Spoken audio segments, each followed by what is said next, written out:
Over the next year, every day of the week, every hour of the day, Victoria Police will be conducting drug tests in more places more often. 150,000 drug tests. They're all across Victoria. TAC, towards zero. When pack meets with pack in the jungle, and neither will go from the trail, lie down till the leaders have spoken.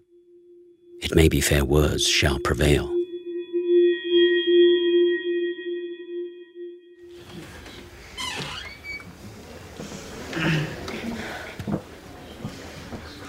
All rise. All persons having business before this honourable court are commended to give their attendance, and they shall be heard. Be seated, please. It was a quintessential circumstantial case. It was a jigsaw of a whole lot of pieces.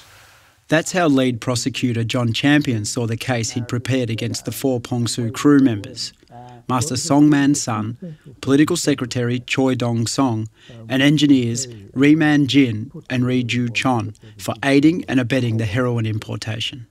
And, you know, with a circumstantial case, you put this little fact here and you put that one there and that one there, and if you've got enough of these facts, you're able to build up the complete picture of what happened. You can have gaps, but you just need enough to be able to persuade a jury that you've got a case. Last episode, we heard how the prosecution team, including John Champion, Susan Armour, and Federal Police Case Officer Celeste Johnston, went to Seoul. They were there to meet North Korean defectors to learn as much as they could about a system that deemed it necessary to place Political Secretary Choi on the Pong Su. It was incredibly difficult for the police to obtain evidence. Little was known about North Korea. We also heard high-profile North Korean defector Thae Yong-ho describe the pain of having to choose between his sons and his siblings when he crossed to the West. He knew whichever choice he made would cause great suffering. We should be ready to accept the sacrifice of my relatives and my brother and sister who are left in North Korea. Meanwhile, the other 26 men from the Pong Su were deported back to North Korea amid fears for their future. They said there's diplomatic cars have been coming out here with men in very good suits. And the next thing I knew, the guys were gone. This episode, we go inside the Melbourne courtroom for the final battle over the fate of Master's son, Political Secretary Choi, and the Pong Su's 2 engineers. The case would test the endurance of all involved. Because it was such a long process from the committal through to trial, you know, the committal itself was 5 months and the trial was 7 months plus all the... Federal Police Officer Celeste Johnston was on the prosecution side. Jack Dalziel, for the defence, found it equally taxing.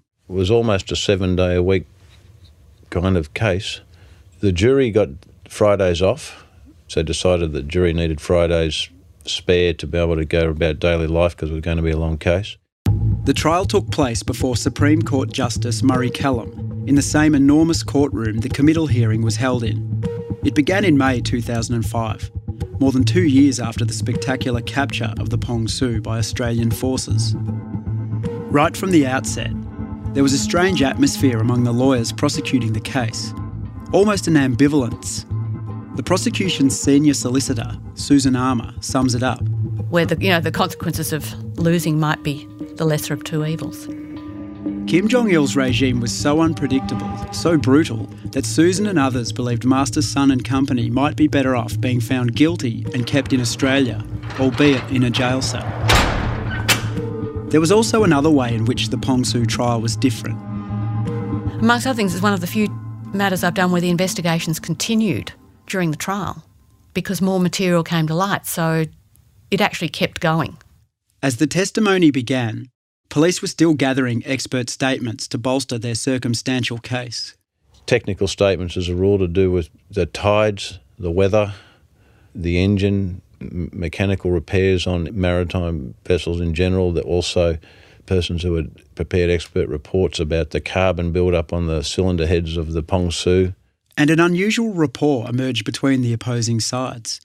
Susan, as the lead solicitor for the Commonwealth, and Celeste, as the police case officer, knew that the resources of the government gave the prosecution a big advantage.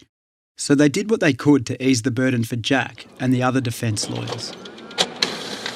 We'd had a photocopier moved up. It's marvellous what a photocopier can do to facilitate relationships. There was a photocopy key. If people needed to make copies of documents from the defence side, I gave them the key. Those small things make a difference. Celeste and Susan were both responsible for making sure everyone had the right documents and that witnesses turned up as scheduled. Luckily, they found they shared the same work habits. Here's Celeste describing Susan. She's as finicky as I am with with detail and organisation and everything. And Susan describing Celeste. Fortunately, we work in the same way. We both had a to-do list. We'd both sign off on things. But all the organisation in the world and an army of expert witnesses would mean nothing if the prosecution couldn't get past the only thing that mattered. If the jury decide you haven't got over that reasonable doubt threshold, well, that's it.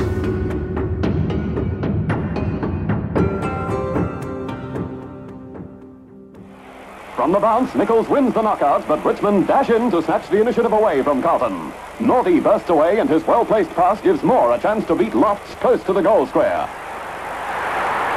Everyone knew where the SB bookmakers were and what hotels they were and what they weren't, and liquor licensing, after hours, Sunday trading, things like that were all prohibited. Pickpockets, they don't exist anymore.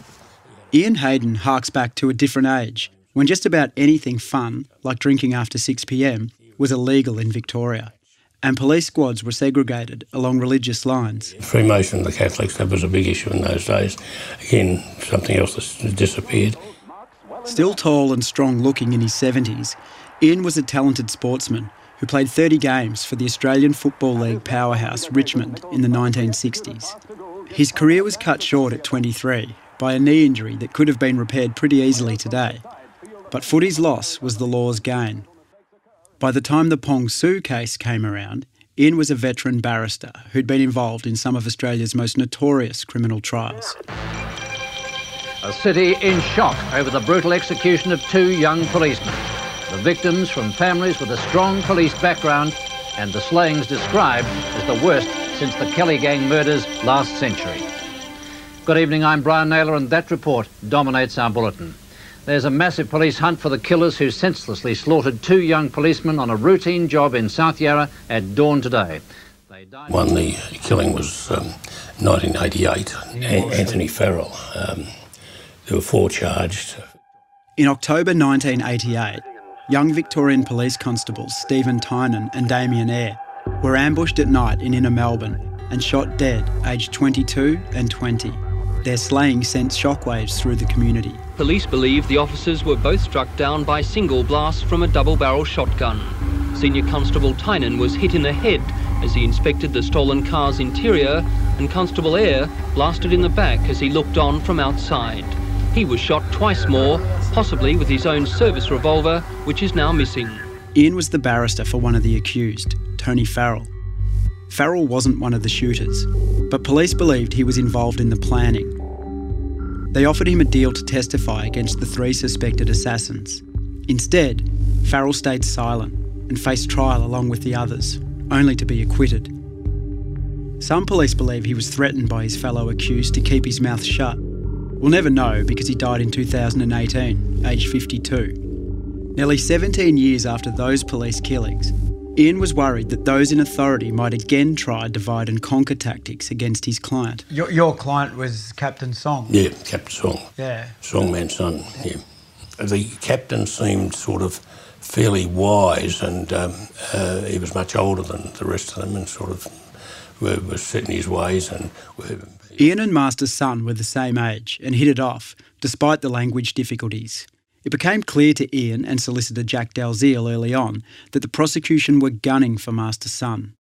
If they could prove he knew about the heroin on board, then those beneath him would probably also be found guilty. But if they couldn't convince the jury that the captain knew, then the case against the others fell over. So it was vital the other 3 defendants lock in behind Master's son. Here's Jack. Superficially, it's an easy defence to just sort of say, well, don't ask me, ask the captain in a case like this. But also, I and Ian Hayden thought that if the captain who does have to answer the questions because he is the captain really, if he's acquitted, then everyone's going to be acquitted. And to that extent, it was best for the parties to sing off the same song sheet and work together. In the end, Master Sun was the only one of the four on trial to give evidence and be cross-examined. In most criminal cases, defence lawyers advise their clients not to take the stand because it's the prosecution's job to make the case. A jury cannot infer anything just because an accused chooses to stay silent. But Master Sun was adamant about having his say. So Ian and Jack made sure that he presented well to the jury.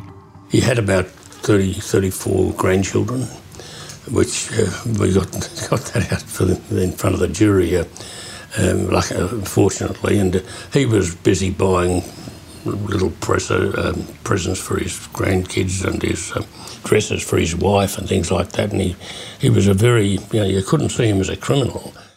And Master Sun wasn't budging on the points where he was most vulnerable. It was a pure coincidence that he stopped at Boggley Creek to repair an engine cylinder at the same time as the onshore party of Lam, Lee and Teng were waiting to grab hold of the heroin. Master Sun said he had no idea Wong and the drowned man were on board, or that the Pong Su was carrying heroin. He said he'd been tricked into coming to Melbourne by a fictitious Malaysian company that had chartered the Pong Su to pick up a fleet of BMWs. The captain wasn't physically involved. There's no evidence that he was verbally or any other way involved. But even Ian concedes that it's hard to believe the Pong Su just happened to stop at the same time and place as the international drug traffickers waiting ashore. And the onshore party was waiting. Yeah, the onshore party. Yeah. If they'd... So it's a big coincidence. Big coincidence. That was the main case, yes, for the prosecution. For Master to say he didn't know what was going on is absolute rubbish. Captain John Millward, a maritime expert called by the prosecution, was bemused about the coincidences that Master Sun claimed. He must have known he had an inflatable on board. He must have known where he had anchored the ship and put the ship to start with. He must have known when they put the boat over the side what they were doing. In fact, he would have had control of the ship at that time and probably made a lee for the ship so they could safely get the boat over the side. A lee is a term used to describe the side of a ship that sits lower in the water when the wind is blowing strongly. Barrister Ian Hayden was also fully aware that the North Korean government must have had some knowledge of where the Pong Su was and what it was doing. The North Korean government was much more involved. You got a feel for it after a while, and I still don't know the degree of culpability of any of the members of the government in North Korea itself. But from everything I read, I'm sure they were involved in that because the regime was pretty impoverished. But this didn't mean much when it came to the Pong Su case. Here's the prosecution's senior solicitor, Susan Armour, on why. This was not North Korea on trial. These were the individuals. Still, North Korea was making a lot of noise about getting the Pong Su back, even though she was barely seaworthy and had been sitting idle for 2 years in Sydney Harbour. At one point, a North Korean official threatened legal action to pressure the Australian government to release the ship. But no legal action was ever launched. Like all the other Australians involved in the Pong Su case, Ian Hayden was on a steep learning curve when it came to North Korea. But in an age when Google was still in its infancy, he had a secret weapon. So when I had this book, and do you know the Complete Idiot's Guides?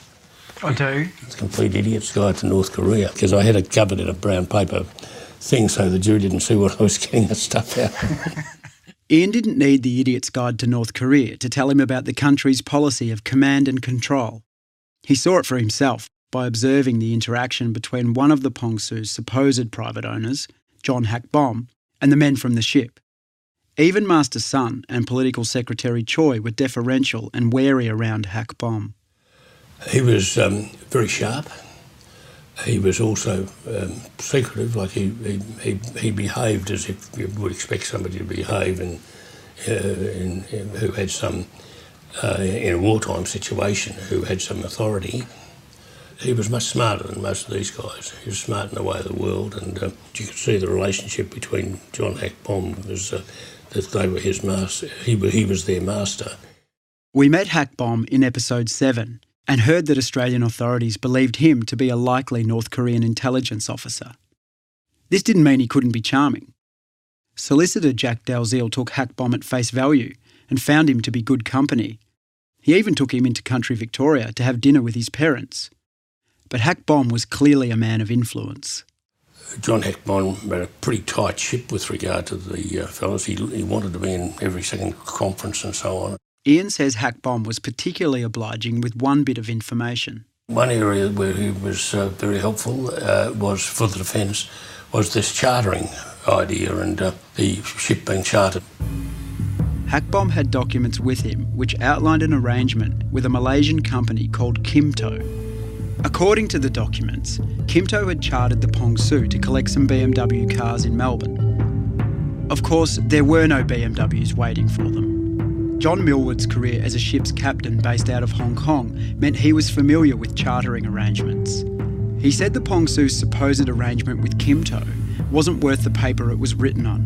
When I read that charter party, it wasn't really a charter party at all. It was a note of engagement. It really wasn't a charter party at all. Okay. It could have been written by anybody, for anybody. So it was just not a believable document? It was not a believable document, yeah, it's probably a good way to put it. But the Kimto arrangement gave Hak Bom and the North Koreans a way of explaining why the Pong Su was off the coast of Lorne in April 2003. And when it turned out that Kimto wasn't a real company, well, Hak Bom and the North Koreans could just say that they'd been duped. Police would later link documents disposed of by Lam to this fake company. We'll come back to that in our final episode.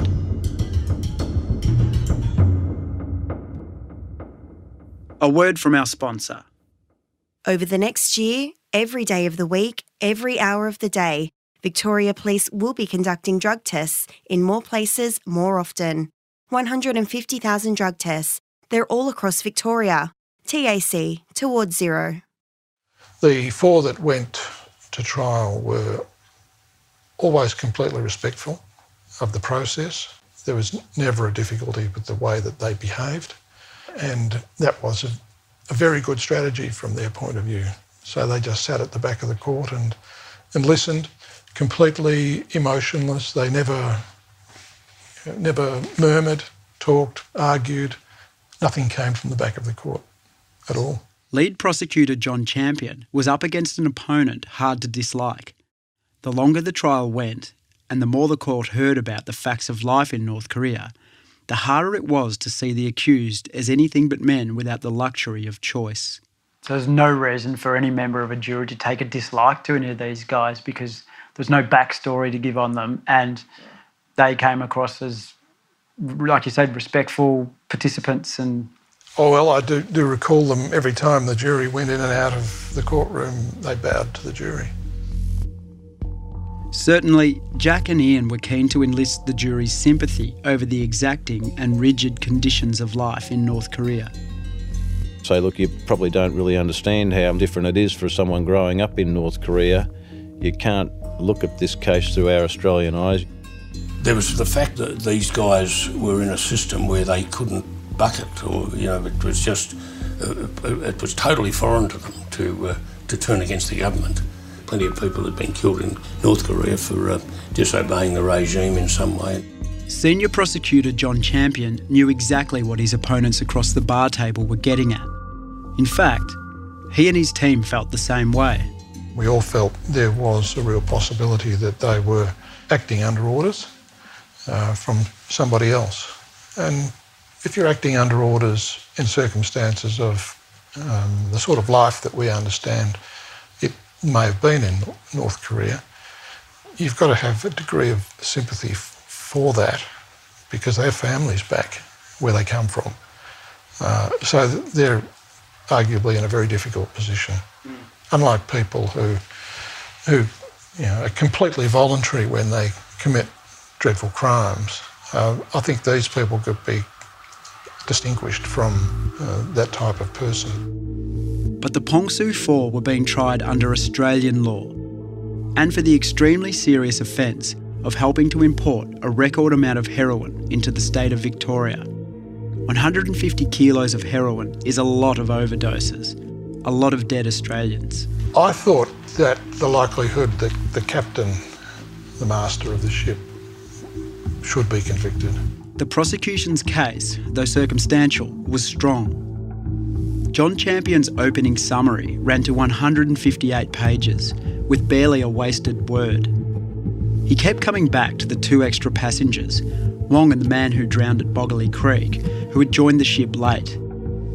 Then there were the Pong Su's modified fuel tanks and change of flag from North Korean to Tuvaluan.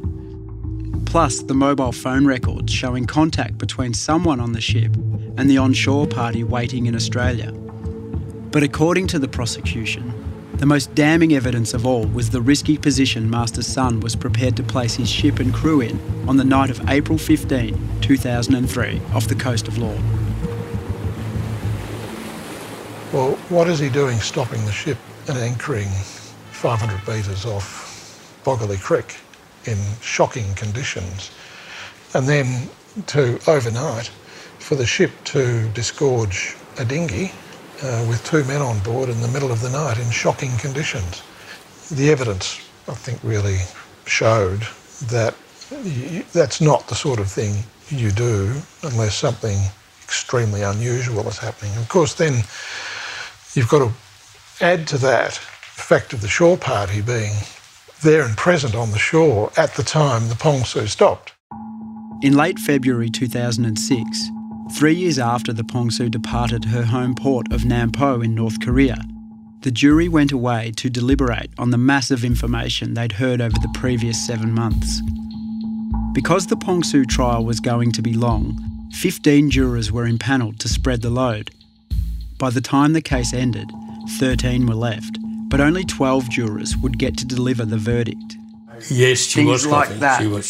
She was scoffing at some of our propositions. Yeah. Early in the trial. Master Sun's barrister, Ian Hayden, is talking about one juror who wasn't buying much of the defence's story, particularly early on. So lawyers on both sides eagerly awaited the outcome of the jury ballot to see which member would be sent home. Prosecutor John Champion. And that happens immediately before the jury is due to retire to consider their verdict. And I distinctly remember the ballot happening and the juror to be balloted off getting that news, or I think it's fair to say she was devastated. The unlucky juror was the one who initially appeared sceptical about Master Sun's account. Justice Kiam sent the 12 remaining jurors out into the jury room whilst he addressed that juror in the jury box, and she was distraught at the prospect of not being further involved in the jury. It was not a scene I'd like to repeat again. Who knows if the ballot result had any bearing on the eventual decision by the jury? Did you have a particular feeling when the jury went out? Was it No, you never do. Never do. The longer they're out, the more doubt you have. And I think they deliberated for 9 days. Well, it's one of the big moments in a criminal trial. And from our point of view, when the jury goes out, in a sense, the job is done. We don't have any control over what the jury decides. And that's just the way the jury's verdict is completely inscrutable. It was just as nerve-wracking for Jack Dalziel and the rest of the defence team. No, I think I was anxious. It's a sort of a limbo time there. After a 7-month trial, the Pong Su's captain and its chief engineer left court as free men. No, very happy. The jury also acquitted the ship's first officer of aiding and abetting the heroin importation and its political secretary, whose job on board was to reinforce the Communist Party line. After a legal battle of nearly 2 years, costing taxpayers millions of dollars, the jury had spoken. Not guilty. Australian immigration officers handed the freed North Koreans bridging visas, giving them a week or so before they had to leave. So Master Sun, Political Secretary Choi, the 2 engineers, the Pong Su's so-called owner, John Hack Bomb, the Australian defence lawyers and their wives hit the town to celebrate. Jack Dalziel. We went to a restaurant up in Russell Street. Name I can't recall, but it had Korean. I know that Captain Song often said, and I think he meant it, was very fond of Chinese whiskey, and there was certainly some whiskey. For Des Appleby and Celeste Johnston, the not guilty verdict brought to an end almost 3 years of labour on the Pong Su case. I think you're disappointed, in terms of a lot of work went into that case. Particularly the captain. We had a view that the case against him was very strong, so we thought there'd be a reasonable prospect that the jury would find him guilty. We put him before the court. We thought we had a case, but ultimately the jury didn't find them guilty. This ship was here for one reason and one reason only, and it didn't get there on its own. But you have to respect what the jury comes back with. Lead prosecutor John Champion and his senior instructing solicitor Susan Armour were understandably deflated. For all their work, for all the Commonwealth's resources and the strength of their case, it was the little guys with their suburban solicitor and an unlikely story who'd won. But looked at another way, the prosecution believed the real winner was almost certainly the Australian justice system. And they were comforted to know that the North Koreans had seen it at its best. Put the case up, you get the case to the jury. The jury is fairly instructed by the judge. Everyone gets an even go. And if the jury comes back and acquits the person you're prosecuting, that's the system that's worked. I'm not certain how many other systems would have acquitted North Koreans who were charged with importing heroin into their country. Disappointing at one level, but I think the jury system, we did not satisfy them beyond reasonable doubt. And I thought, given the hype around the matter, I thought that was a tribute to the jury system. In the few days before they returned home, Master's son, Political Secretary Choi, and the engineers spent some time in and around Melbourne, doing the things regular tourists do. Once they would want to have a look around the city or anything, they didn't want to go and see Parliament House or see how our system of government worked or anything. They wanted to see our forests and the wildlife and the kangaroos. They were desperate to see them, and they were like kids. When I think about those men in these few final days, I still wonder if this was the most free they'd ever be. Before he left, Master's son gave Ian Hayden, the barrister who had helped him win his freedom, a parting gift. It was a hand-stitched tapestry of a tiger on a snow-capped mountain. But I could see that anyone could see that there was a lot of work went into it. Yeah, a lot of work. TV news crews followed Master's son to the airport the day he left Australia, nearly 3 years after he skippered the Pong Su into Boggley Creek. Though he was a captive here, Captain Song Man's son said he will return. Well, I certainly will come back to Australia as a captain of a cargo vessel. His departure comes after a not guilty verdict on Sunday ended a 119-day trial. I was actually forced to spend 3 years in the prison just because we had been cheated by this drug smuggling organisation, obviously somewhere in Southeast Asia, I suppose.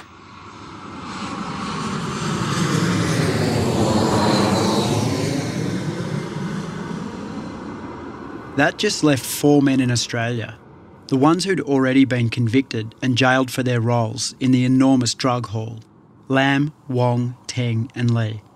We'll return to them in our final episode.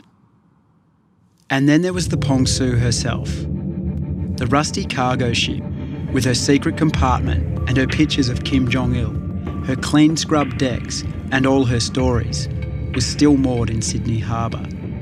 And she was costing the Australian government $2,500 a day. The Australians knew the North Koreans desperately wanted their ship back, but that was never going to happen. Now they no longer had to look after the Pong Su. The Australians had a different plan in mind. Spectacular, but kind of sad. On the 23rd of March 2006, the Pong Su was stripped of all fuel and oil pollutants. She was towed out to sea and set adrift about 140 kilometres off Jervis Bay.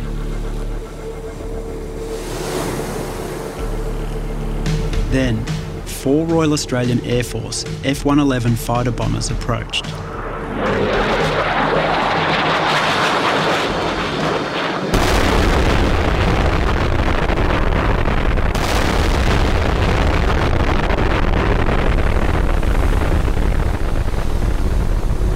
They dropped 2 800-kilogram precision-guided bombs which smashed into the Pong Su's hull. Footage shows 2 bright flashes and the ship's red and black bulk disappearing into a huge dark cloud as debris flies up and out. What was left of the Pong Su quickly sank in the deep water. And that was the end of her long voyage.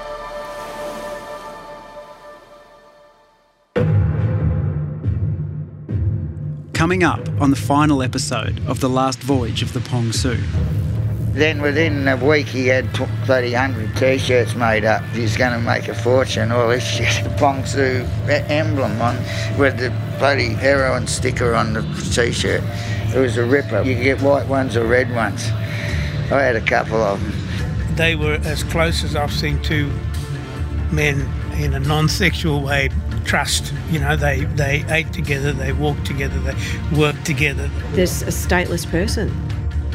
You can look at the VX nerve gas attack in Kuala Lumpur airport, which shows the extent to which certain parties in North Korea are willing to go.